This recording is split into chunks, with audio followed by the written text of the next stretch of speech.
Helo, gobeithio bod pawb yn iawn. Fel chi'n gallu gweld, mae yna rhywbeth sy'n edrych yn eitha gwahanol amdano fi. Dwi wedi gwneud y penderfyniad i torri yng ngwallt i gyd i ffwrdd.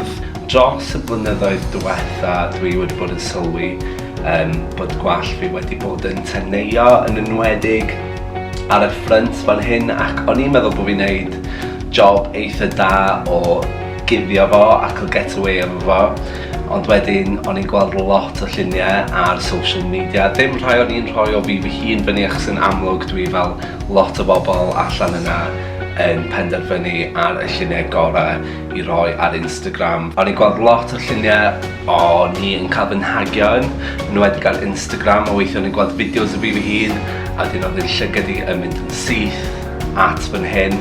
A mae rhaid fi ddweud, oedd o'n rili cael fi lawr, ac oedd o'n effeithio ar hunan hyder fi a'r dewis os o'n i eisiau gwneud rhai prosiectau neu os o'n i eisiau llun fi wedi cael ei dynnu. Oedd o'n rili cael fi lawr, a dwi'n credu bod dynion yn enwedig yn cael trafferth efo pynciau fel Moelni a Colli Gwallt, a dwi ddim yn meddwl bod lot o bobl allan yna yn siarad am y peth. Oherwydd dwi'n meddwl bod o dal yn rhywbeth mae dynion yn meddwl na, dyn nhw ddim fod y siarad am, a di o ddim bwys be maen nhw'n edrych fel, just get on with it. Ond mae o'n effeithio pawb, di o'n bwys pwy o'n ni allan yna. Mae hunan hyder a edrychiad yn effeithio ni gyd, ac oedd hwn yn rhywbeth rili personol i fi, a rhywbeth o'n i yn cael trafferth efo. A dydy o ddim yn newydd fi yn siarad gwallt fi. Dwi wedi wneud, nes i wneud yr un peth llynedd. Mi nes i dyfu'n ngwallt i nôl. Dwi'n jyst yn teimlo tro ma pryd es i i'r barbwr a cael o wedi siafio. Oedd hwn wir yn benderfyniad, a oedd o'n newid i fi. O'n i'n teimlo, reit, dyma ni wan, dyma fel mae dy wallt i'n mynd i fod. Mae rhaid ti ddelio efo hynna a derbyn y peth. A mae hynna'n broses derbyn y peth. Dwi'n credu bod fi wedi rhos y llun ar Instagram, a pobl yn rili credig a rili clean. Eto, oedden nhw'n validator fi. O'n i'n teimlo'n validator. Dwi wedi cael amryw o stils gwallt dros y blynyddoedd. A fel rhywun gafodd ei eni ar ôl yr 80au, mae gennau bach gwylydd faint o perms dwi wedi cael. Ond ar y pryd, o'n i'n caru nhw. Dwi wedi bod yn peroxide blond, dwi wedi bod yn llwyd, dwi wedi bod yn biws, dwi wedi cael straight pink yn yng ngwallt, dwi wedi cael gwallt eitha hir. Oedd o'n ffordd o'n i'n gallu mynegu fi hun, ond rwan mae rhaid fi ddysgu sut i wneud hynna mewn ffyrdd eraill. Mae'n rhan o tyfu hefyd a eiddfedu, dyn ni'n tyfu fewn i ni'n hunan, a oedd hyn yn rhywbeth o'n i'n teimlo, mae hyn yn rhywbeth sydd wedi digwydd i fi, a mae hyn yn iawn. A mae gennau dal bach o wall ar ôl. Dwi ddim yn hollol foel, dwi'n gwybod hynna, ond o'n i'n mynd yn rili den ar y ffrynt, a o'n i'n teimlo bod angen gwneud rhywbeth amdan hynna, a yn mynd nôl i'r bleach a'r perms a stwff. Dwi'n credu bod hynna ddim wedi helpu cyflwr yng ngwallt i, ond dwi ddim yn credu dyna'r rheswm.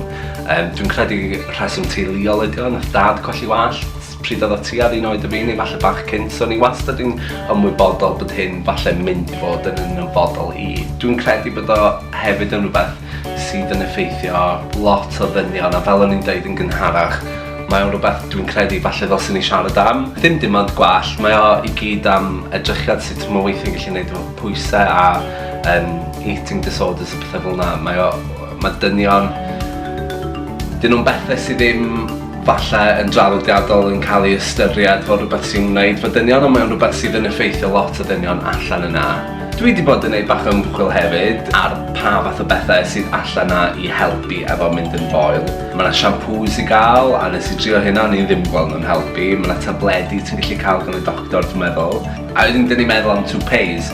Mae'r toupees, dwi'n credu, yn eitha old school. Ydych chi'n cael yr delwedd ma, neu dwi yn ymhenni o dynion hen sydd efo'r toupee yn cwmpa off mewn sitcoms neu rhywbeth fel yna. Mae yna rhywbeth i gael rwan o'r enw non-surgical hair transplant, lle maen nhw fel yn gludo weave, sef gwallt i dy bendi.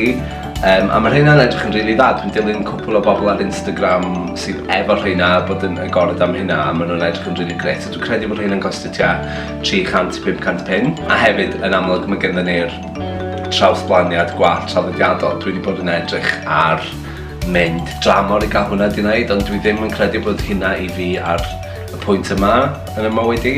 A dwi wedi gwisgo lot o wigs ar hyd y blynyddoedd. dyna ydi stori fi am siafio fy mhenni. Eto, mae'n bwysig bod ni'n siarad am pynciau sy'n effeithio pobl, bod ni'n bod yn onest ac yn agored, a bod ni'n bod yn onest a deud yndi, mae'r pethau yma yn effeithio fi, a weithiau maen nhw'n cael fi lawr, a weithiau na dwi ddim licio sut dwi'n edrych yn y drych. Mae'n bwysig bod ni'n cydnabod y ffaith bod y pethau yma yn cael ni lawr. Mae'n ffordd i fi berchnogi'r ffaith bod fi yn colli'n wallt am beth ydych chi'n meddwl o'r shaved head look.